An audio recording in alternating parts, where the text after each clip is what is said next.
My cheating husband thought I would forgive him because he's too good for me.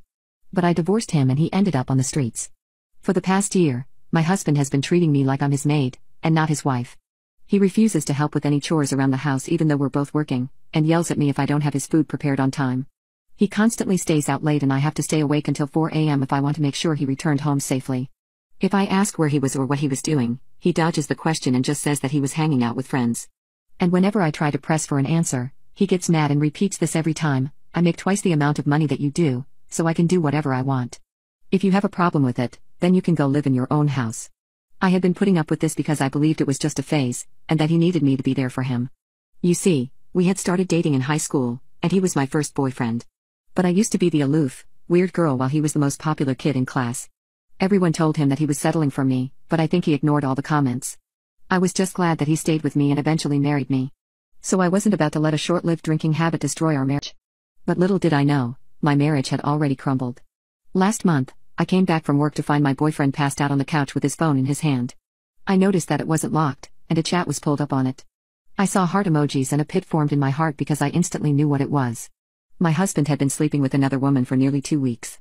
He was still getting flirtatious texts from her even though he was asleep, and she was describing how good their most recent meetup was. I just ran to my room and cried myself to sleep, because I didn't know how else to react. I knew that there were a lot of signs that something was wrong, but I thought he still loved me and would stay loyal. How could he break my heart like this? If he was unsatisfied with me, then he should have communicated it and we would have worked on our relationship. But no, he decided to go embrace another woman while I was eagerly waiting for him to return home. In the morning, I woke him up and confronted him about his cheating, asking him why he did it. But his response was almost worse than the act itself. He basically told me to F off, and that it wasn't a big deal. Look, if you want me to stop seeing her, then I'll stop. But there's no point in getting angry, since this was bound to happen. You didn't forget that I am too good for you to monopolize, right? I was appalled to think that he thought cheating on me wasn't a big deal. This man actually thought that just because our relationship started with him being out of his league, that somehow gave him the right to completely disregard my feelings. Well, I wasn't going to put up with this any longer, since I wasn't the scared high school girl anymore. I asked if he was okay with me divorcing him, because that is exactly what I was going to do. I could no longer be in the same room as him, let alone keep going as his wife. But he was too hungover to respond properly, and fell back asleep after saying, "Yeah, do what you want." I didn't care and immediately began packing my stuff, preparing to move out. For the first time since we became a married couple, I left the house without telling him where I was going. A piece of my heart was broken, but surprisingly I also felt relief after finally breaking free. I went over to a friend's house and contacted a lawyer. If I wanted, I could peacefully divorce him and just disappear from his life. But I wasn't going to let him get away with infidelity so easily. I made sure to gain as many concessions from him as possible. The divorce papers said that I wanted 50% of all his assets, and that his house was to be transferred in my name. He is probably going to end up on the streets if he loses, but I literally didn't care anymore. My boss tried to sleep with my fiancée, so I exposed all his cheating to his wife. This was several years ago. So my boss, an extreme type A personality, found out I was seeing a young lady at another one of our offices. It was a long-distance relationship. He was the type he liked to control everything and mess with people for fun. He was also married to another employee, but he was very unfaithful. And he had a hobby, photography. He liked to take pics of himself and his conquest, in the act. Then he would show the pics around the production floor and brag about it. Well, on his next trip to this other office he tried to get my girlfriend to sleep with him, but she spurned him. He made up some lies and got her fired. It took a long time but I was patient. I knew he kept the photos in his office. He could not risk keeping them at home where his wife might stumble upon them. One Saturday I was working out and the cleaning lady came through. They unlocked his office. I came in acting like I was taking dimensions on some drawings. The lady just asked me to close the door when I was finished. She left and went down toward accounting. That's when I went through his desk. Sure enough, in the back of one drawer I found a stack of photos 4 tall. I took them all. Then I waited until he went on another trip. When he did, I went out for lunch. I had a dozen pics of him, in the act with 4 different women, all showing his face. The women all had dark or red hair. His wife is a blonde. I drove to the town he lived in, to the closest post office to his house, and mailed the pics to his wife with no return address. She divorced him, and her lawyer took him to the cleaners. My girlfriend is now my wife, and my old boss's life is ruined, having lost both his wife, and eventually his job as well. I got moved to salary to majorly gimp my pay, so I left my boss high and dry. I used to work as a chef, for an owner who liked to micromanage things and was a bit narcissistic. I'd been working there for about 3 years, getting good reviews, customers loved me, and updated the menu. Made everything from scratch. People used to think the place was open box/heat, serving food. Quality had gone up and morale was great in my kitchen. Annual sales went from $850,000 to $1.4 million, about maximum capacity for the space. The increase in sales and income went to the owner's head. He was always spending money on frivolous things and squandering cash. Sound system, stage for the event space, ect. One example, I needed a new alto sham, a used one would have sufficed. Nope, he bought the top of the line one that could be used as a smoker to $12,000 versus what I wanted could be gotten used for $1,500. Granted, I enjoyed that piece of equipment, which after I left they no longer use the smoker function. Years later I still occasionally get emails invoices from a vendor and see they bring in pre-cooked smoked meats now. I was hourly, but then the owner realized during the busy season I and my sous chef put in 70 to 80 hours weeks. Doing this he realized I made more take-home pay from his business than he did. At peak times he'd maybe work 40 to 50 hours a week.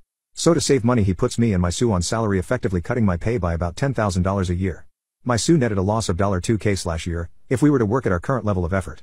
During all of this the owner is saying he is not expecting us to work over 40 hours a week, ever. He even has this written into our contracts. So with the extra time off at home with family it is okay, I still like the job and my staff. During the slower time this was great. Also during this time I had won a local award for my cooking, and the narcissistic owner was not too pleased. He was no longer recognized as the creative force in the kitchen that bears his name, so his meddling and micromanaging increased. It had gone from it's your kitchen, my name, do what you want to it's my name and my kitchen do it this way.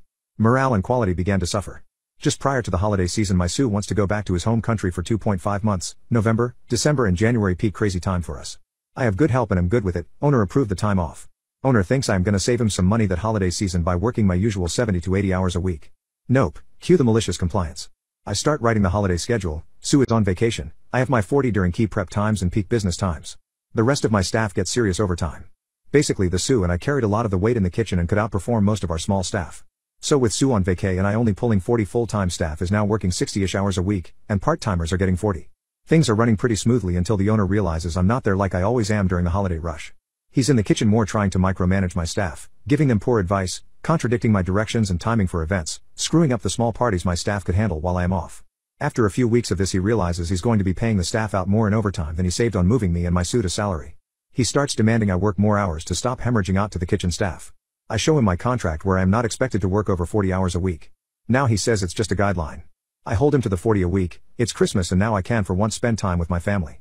Now with my sous returning, I'm burned out from the constant micromanaging and gaslighting by the owner. I hand the reins to my sous and change careers after 25 years in the industry and never look back. 7 horrible seniors in my class together, and how I completely ruined their web of lies. I had already heard tales of some of these troublemaking parents. Other teachers were just dying to hear stories about our interactions, because these parents were very much entitled. They would name drop lawyers when they didn't get their way, try to badger teachers into giving their kids extra credit, and would largely deny any wrongdoing on their kids' part. These were the parents who would get called in because their student was busted cheating, then accuse the teacher of making the class too hard, therefore validating their student's need to cheat. So about these knuckleheads. It was a group of roughly 7 senior boys who all shifted their schedules to be in the same period with each other. The other teachers could not believe that I had all of them at the same time, but I just shrugged it off. Every week, the staff lounge was dying to know how I dealt with their shenanigans, but for the most part, I had shut down most of their poop from day one. I actually got along very well with them, despite their constant goofing, because they had mastered the ability to appear busy and didn't distract my other kids. Then came the first group project. My class size was just right for 7 groups of 4 to form. The idiot collective formed 2 groups of 4 by pulling in a kid who had been absent on the first day of the project. These 2 groups crashed and burned on this project so hard for several reasons, but the biggest were that A, they effed around during class time and B, put off a 2-week assignment until the weekend before and then dumped all the work on everybody else, which resulted in everybody doing minimal effort. I handed out the poop grades and was immediately pulled into parent conferences with several of them. Every meeting was the same. My kid did all the work, so he doesn't deserve a bad grade, or my kid didn't understand the assignment, to which I handed over my hyper-specific rubric, which is a checklist for how I grade things. I never wanted to be accused of grading based on not liking a kid. These largely went like this: EP, my kid did all the work and I don't think it's fair it should hurt his grade. Me, here is the work your student turned in. Here is my rubric which I printed and emailed to your student the day the project started. As you can see, I have itemized the grading for ease of use. I would be happy to go over the grade your student earned. EP, reads through all the evidence, looks at kid, where are the missing parts? Student, my group members were responsible for that. Me, I can't grade what I never received, so I can't reasonably just raise your kid's grade. Sorry. Now, while this did suck for them, the good news is that I make assignments worth more throughout the semester with the idea that kids who screw up early on can make it up later by working hard. I seed extra credit throughout the semester and all of these parents are disgruntled, but happy to hear that their entitled embryo can still get an A in my class. Now, the end result of these meetings was that it clearly wasn't my fault, so it must be the other kid's fault. So these parents all decide that their perfect angel is no longer allowed to work with their previous group mates. Like a cancer, this failure of friends spreads through the rest of the class. Like the genius that I am, I make my students write a group contract for every project that details who does what and when it is due. Why is this important? Because the contract provides me with the documentation necessary to allow me to dismiss a bad group member and give them a 0 without their parents shing all over my day. So here is where the problem begins manifesting. These seniors begin bouncing from group to group like cancerous ping pong balls, wreaking havoc. I let students choose their groups, so these seniors are desperately integrating with anybody that will have them. Because of my class size, every group has at least one coddled child to deal with, and these children just end up rotating until all of my students have worked with one of these seniors at some point. Now I'm getting constant complaints from parents of other kids about these boys. Their kid wanted a good grade, which means they ended up doing all the work while the senior slacked. This is usually after the fact, at which time I bring up I would love to yank that leech out of your grade pool, but you have to use the contract. Students don't want to say anything because they fear retribution from the seniors, but I can't do anything because I will be accused of harassment. The contract can provide me with the leverage I need to prove that these kids were doing no work, because these seniors have been playing with their parents for years. I make my class utilize Google Docs, because the changes are time-stamped. No joke, I've had students produce all the work the morning of a parent meeting to try and lie their way out and make me look like a piece of poop, but that timestamp is a godsend. Luckily, my class is balanced. A SHT group mate can make things hard, but not undoable, and parents are appeased that I have an out for their kid, but disappointed that their kid doesn't use it. Every time I announce a group project is on the way, some of these seniors sucker up to the other kids to the point that it is expected that a spot will be made for them. I'm talking about buying kids lunch, bringing them gifts, etc. Seriously, the day before a group project starts, all of the seniors now sit at separate tables from each other so that they could pull the "I'm already here, let's be in a group" card. The strain on class morale is difficult, but I am biding my time. The other students are grabbing at extra credit opportunities constantly so that their grade can absorb the blow, and parent complaints are completely mitigated because I'm still offering every chance for success. My principal has a copy of my syllabus on his computer so that he can quote student policies that the parent signed off on too. Not uncommon for him to hear I don't read that poop, so it doesn't apply, but he reminds them that the clause above the signature line says my signature denotes that I have read this document in its entirety and agree to abide by all the rules or something similar, and that this should be a lesson to the parent and the student that when you sign something, you should read the fine print. Neighbor harassed my dog for months, and then tried suing me. About 6 or 7 months ago, my neighbor got a drone. I don't mind people having hobbies, but for some reason he insisted on flying like the biggest jerk possible. He would hover in front of other houses and windows, try to race cars going down the road, and worst of all, he had a habit of flying his drone in my fenced backyard, buzzing over my dog, diving low just over my dog's head before circling around to do it again. My dog isn't small, he's about 70 pounds and a Malamute, but the drone terrified him, and I was worried what would happen if it hit him. I asked my neighbor several times to please not fly in my yard and explained that it was scaring my dog. He basically told me to get lost and laughed in my face. When it still continued, I called the police. Unfortunately, there wasn't much they could do other than ask him to please not fly over my house/property. Finally, in late December it happened. My dog got tired of his poop and managed to catch the drone right as it was diving towards him. He shredded the drone. The thing was just a jumbled mess of wires and plastic. Neighbor was pissed. He stormed over to my house swearing and threatening me, which I ignored. A week later, I got a summons to small claims court. He wanted $900 for the cost of his drone and an additional $300 for supposedly denying him access to his property. F that. He could have unalived my dog. I don't have kids or a girlfriend, I just have my dog who is my best friend for the past 7 years. That dog has moved with me 3 times, was there when I graduated college, saw me buy my first house and my first new car. I love my dog. Turns out, him suing me was the best thing to ever happen. When we got to small claims court, the judge basically laughed away his claims that I had intentionally trained my dog to attack his drone. But little did he know I was prepared. I had dozens of photos of my yard showing it was impossible for him to accidentally fly that low to my dog, videos of him harassing my dog in the past, and I had saved all my medical bills from taking my dog to the vet. $700 for an x-ray? Check. Another $250 to sedate him during? Why not? Don't want him being uncomfortable. Full dental exam with tooth cleaning/repair? $400. Then there was the cost of anti-anxiety meds and a secondary checkup, wet food for a week in case his teeth were hurt, and extra just for good measure. In the end, the asshole ended up owing me almost $2,000, and now is being investigated by the FAA for not having a registered drone and violating several FAA regulations concerning drone flight, too near an airport, too close to other people, out of sight of operator and way above the maximum altitude. Enjoy never being allowed to fly drones again, PP. Naval officer didn't want to live with degenerate enlisted, so I got him fired. I was a Navy enlisted service member and was stationed in Yokosuka, Japan for a few years before I got transferred back stateside. I worked in the main hospital that cared for service members and their beneficiaries. It's a small hospital so everyone knows everyone. Shortly after I left, I caught wind of a new physician officer working in the radiology department. My friends would say he's horrible to work with, but that's nothing new. However, someone saw him print a letter and he left it on his desk and took a picture of it and sent it to me. He's requesting to move from enlisted housing to officer. For context, military housing is available for those who are married, have a family, or are qualified based on their rank and depending on the military base itself. Typically, officer housing is much nicer than the enlisted. In Yokosuka, housing is basically the same all around because it's overseas. But most of the housing are apartments and each apartment complex is called a tower, example, Fuji Tower. There are 9 towers and 2 are for officers since enlisted members outnumber officers by a lot. Now, one thing about the military, poop happens. When getting stationed, It is the active duty member's responsibility to either apply for housing on or off base before arriving, depending on what is allowed. If there is limited space and you don't apply for housing on time, then you get put where there is space. So our new officer got placed in an enlisted tower. Mind you, enlisted members have families of their own and other officers have been placed in enlisted housing before without an issue. Here are some quotes in his letter. I have many valid objections to living in a building of almost all enlisted and even many lower enlisted being an officer. There is a lot of crime, violent actions, substance use and alcoholism that happen in enlisted housing. There are also intimate assaults and other perverts. I have a good-looking family, a wife and 2 daughters aged 3 and 4. They are prime targets to be victims for these enlisted deviant activities. My family should be safe in housing that is with officers. Officers are much more respectable and these types of deviant activities are incredibly rare compared to the deviant activities of enlisted being commonplace. Other officer families will not want to visit us because our family lives in enlisted housing. My children need to make friends with other officer children. My wife needs to make friends with other officers' wives. I need to make friends with other officers. Forcing an officer to live in a large apartment building with almost all enlisted is unethical. You get the idea, he's a piece of work. This guy basically looks down on all enlisted service members, assuming every single one are substance users, perverts/PDOS, criminals, etc. The kicker? He was an enlisted army member before going to officer school. In civilian terms, think of a manager that discriminates and calls all of his subordinates criminals, violent, alcoholics, pervs, substance users, etc. based on your job position. Forgetting that some have a family and maybe aren't any of those things. And he not only has the authority to ruin your work life, he can ruin your personal life by denying days off, making you stay late, writing you up if he doesn't like you and not letting you promote, etc. Safe to say, everyone was pissed and I had nothing to lose. I was separating soon and figured I'd have some fun before I got out. I created a burner Facebook account and posted the letter and the officer's picture on a popular military enlisted group page. Within 2 days, it spread like wildfire. But I wasn't done yet. The military has something called challenge coins. Think of trading cards but custom coins that come in many shapes and sizes. I designed one with his face and a big middle finger in the back. On top of that I designed stickers too. Show how proud us deviants are. Other coin designs came from other people as well, but so far I think mine was more popular.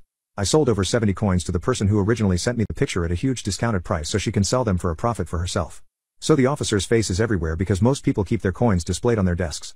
No matter where the officer went to work, he would see his face on someone's desk. And since it didn't have his name on the coin, I can't officially say it's him. I sold more stateside and even some got sent to Europe. I made about $3,000 overall, which was nice. The story even got featured on the online naval newspaper and on 2 popular YouTube channels. And if you're military, you know the only time big military care is when it's too big to sweep under the rug. This story got the officer sent up to captain's mast, which is like a Navy court. He tried to say his wife was the one that wrote the letter, but no one is buying it because her writing style is way worse. She even tried to take the fall, but no one believed her. They both ended up deleting all social media. Due to this, he got served 3 UCMJ articles, which basically are his offenses. But there's more. When you're in the military, you have a deadline on how long you can be a certain rank. If you don't pick up, then you're kicked out. And because he's new and got served UCMJ articles, he won't be up for promotion and therefore was involuntarily separated. Also, the officer program he went through pays for his PhD. When the military pays for your PhD, you have to serve 10 years to pay them back. If you don't complete 10 years, you have to pay the military back with money instead of time.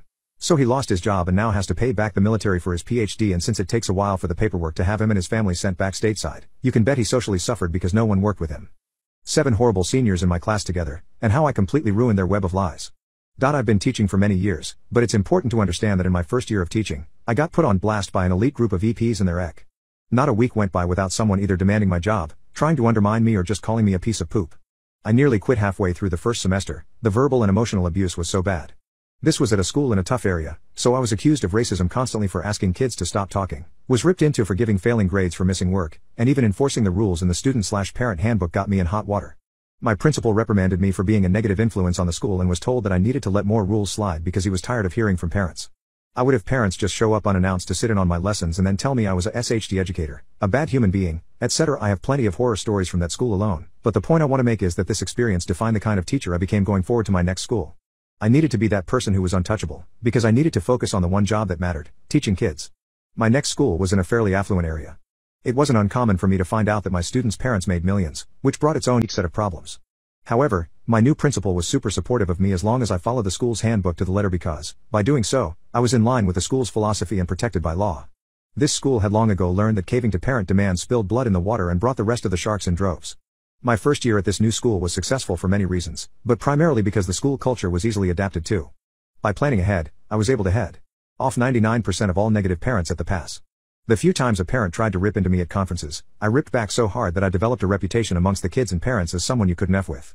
Everything I did was in line with the rules, and any attempt to take me down got stonewalled by my principal, who would have to say Mr. My name is following school policy, so I'm afraid the ultimate decision is his.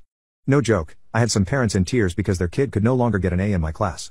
I wasn't the teacher who wanted to destroy kids, I just wanted them to be accountable, and sometimes that meant letting them fail. Needless to say, this job became a lot of fun, because instead of waiting to be ambushed by parents, I could work on making my class fun for my students while still teaching them something. I made ironclad rules for the classroom that brooked little argument and would adapt the following year to make it harder for students or parents to ruin my day. I have many stories like this, but this is one of my favorites. The year this happened, I taught a HS class with grades 9 to 12. My class wasn't necessary to graduate, but did count as a core requirement. One of my beginning of the year rules was I never want to hear "when will we ever need this?" Because you didn't have to sign up for this class. My class was built so that it had something to offer everybody. If you tried your best, you were guaranteed a C. If you worked really hard, you could get a B or an A. I would bust my SS to help a student with any reasonable request. The best example of this was when a student was working hard on an assignment and said, "I think I understand it now, but can't turn it in on time," to which I answered, "Then turn it in tomorrow for full credit." This is how hard work pays off. Other than a few hard deadlines in my class, I would do whatever it took to see you learn the material. F around in my class? I have already found ways to run circles around the pathetic excuses you throw at your parents for your piss-poor performance. It sounds callous, but I was the teacher who would stay for 90 minutes after school to help you catch up, to help fix your project for another class, or even to listen to you cry about your parents' divorce. If I caught you goofing in class instead of doing your work, I would warn you a couple times, email your parents, and then wait and see if they even gave a poop. If they didn't, I would let you keep digging that hole until you were hip deep in water and begging for a ladder. And then I would toss you a rope instead. You could still climb it if you tried hard enough, but a lot of kids would just cry until that hole caved in and buried them. I also utilized my school's online grading/assignment system for nearly all of my assignments, which meant I could document when a student looked at the assignment, how long it took them, etc. All of this allowed me to see what my students were doing, when they did it, and also if they were plagiarizing. This was one of the tools that helped me make important decisions about leniency, and also allowed me to say things at conferences such as, "Of course the test was hard. Your child didn't attempt the 9 homework assignments until 11 p.m. the night before the test." Being able to prove that a student wasn't trying made it impossible for blame to be laid unfairly at my feet. It also meant the worst kids avoided my class. However, this year, something magical happened. Every other year, I would get a wave of kids who just wanted to screw around and blame everyone else for doing poorly. At the end of the year, students would poop talk me, my class sizes would drop the following year, then I would receive high praise from those 7 horrible seniors in my class together, and how I completely ruined their web of lies. I've been teaching for many years, but it's important to understand that in my first year of teaching, my entitled mother returned my son's Christmas presents and kept the money. But she regretted everything once I kicked her out. My mom has always had a habit of ignoring others' needs and wishes, and just doing her own thing. Even as a kid, I used to avoid going out with her because every time she would get into a confrontation with someone. This one time, she took items out of someone else's cart at the grocery store and then got really defensive when they raised their voice. And when they said they'd forgive her if she just apologized sincerely, she spit in their face and ran away, leaving me, a 5-year-old kid, behind. But the problem is that she was also like that at home. She would refuse to cook food because she already ate out before coming home, and tell us to just go to bed hungry. But if I cooked something for myself, she would always take a full plate without even asking. When I got married to my husband, I clearly told my mom that she needed to fix her entitled attitude or I would cut contact with her. But she begged me repeatedly that she was trying her best and loved me a lot, so we stayed in contact. There were a few times when she treated my husband poorly, like canceling on his plans at the last minute because she had a spa appointment, or yelling at him for small things whenever he came over. But every time cried and begged, and convinced me to forgive her. However, when it comes to my son, I don't pull any punches. For Christmas this year, we decided to invite our family for a big party at our house because our son had just turned 1 year old. And everyone turned up with tons of presents for him. He got new clothes, toys and even a toy car in which he can ride. We did refuse some gifts like an iPad because we want him to stay away from gadgets, but even those were put under the Christmas tree for special effects. Everything was going well and everyone praised the dinner I had prepared. But when we woke up the next morning, I noticed that a lot of presents from under the tree were missing. I asked the guests if they knew where the presents were, but everyone said no, including my mother. So I decided to go check the cameras in secret. And what I saw truly broke my heart. My mother had taken all the presents that were meant for my son and went outside. She returned a couple hours later with literal cash in her hand, and ran up to her room without anyone noticing. I immediately confronted her with the proof, and asked why she had lied. She actually tried to claim that the footage was fake at first, but quickly melted under the pressure I was putting her in. She began crying crocodile tears, and admitted that she needed money for some repairs and decided on her own that our son didn't need that many presents. So she went and pawned everything she could and thought that no one would notice the missing presents. My son is 1, so thankfully he doesn't understand what just happened, but I do. It broke my heart to see that this woman had no compassion for even her grandson. I told her bluntly that she can keep the money, but she needs to get out of my house immediately. Keeping in contact with you was a mistake that I'm not going to make today. Letting you stay in my son's life is going to ruin his mental health, because you are a selfish, entitled woman who only thinks about herself. So get out, and never come back. Can you believe that her crying actually got worse after I said that? She began claiming that I don't care about my own mother, and that I was being unreasonable. Our relatives were watching the entire exchange, and were completely on my side because they had also seen her behavior throughout the years. They helped me kick her out by force when she didn't listen. She claimed that she regrets everything, and will do her best to change if I let her see her grandson one more time. But I have decided that she is never stepping foot into this house ever again. Hey Claire, you're going to be able to make dinner tonight, aren't you? Sorry, Mom, I'm too busy with work today. I told you I wouldn't be able to make anything, I don't have time. Don't make excuses. I know that your job is just a lie, so that you would get away with the fact that you're lazy and irresponsible. You're too lazy to do any real work. That's not true. I work every single day. I've told you so many times, why don't you get that? Why should I believe you? Everything that comes out from your mouth is suspect. You're a serial liar. I don't want to hear it. Whatever, you know? You totally don't have to listen to me if you don't want to, but seriously, I'm telling the truth, okay? I have this super crazy important deadline coming up. So obviously, there's absolutely no way I would have any time to make dinner. Come on Mom, it's common sense, right? Can Dad do it? Or seriously, what about you? Where are you? Did you disappear into another dimension or something?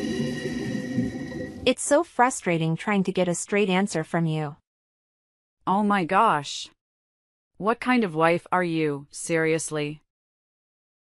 Your poor dad is sick and you expect him to do your stupid chores for you? How selfish can you possibly be? It's unbelievable. He understands that I'm crazy busy with work. I already told you a million times about my insane work. Have you ever listened to me? Even texting with you right now is wasting my time. I need to focus on my work, okay? It's like you don't even care. How rude. I'm your mother. Show some respect. Mom, if I ignore your texts, we both know you'll be all mad and worried. Mostly mad, though. But seriously, I'm telling you, there's absolutely no way I can make dinner tonight. Why don't you get James to do it? He's perfectly capable, you know? Oh my goodness. First, you want your poor sick father to do your work. And now you want to force your miserable husband to do your stupid chores? Can't you see he's busy with his own business? His work is incredibly demanding and stressful, you know? It's not a walk in the park. I get it, okay? James has his own business, but he also has plenty of free time and goes out to have fun all the time. It's not like he's chained to his desk 24/7. He could totally make dinner for everyone, no big deal. It wouldn't hurt him to lend a hand once in a while. Are you serious right now? You have no idea what it's like to be in his position. You've never worked hard for a job in your life. All you do is go out and have fun all day, without a care in the world. So obviously,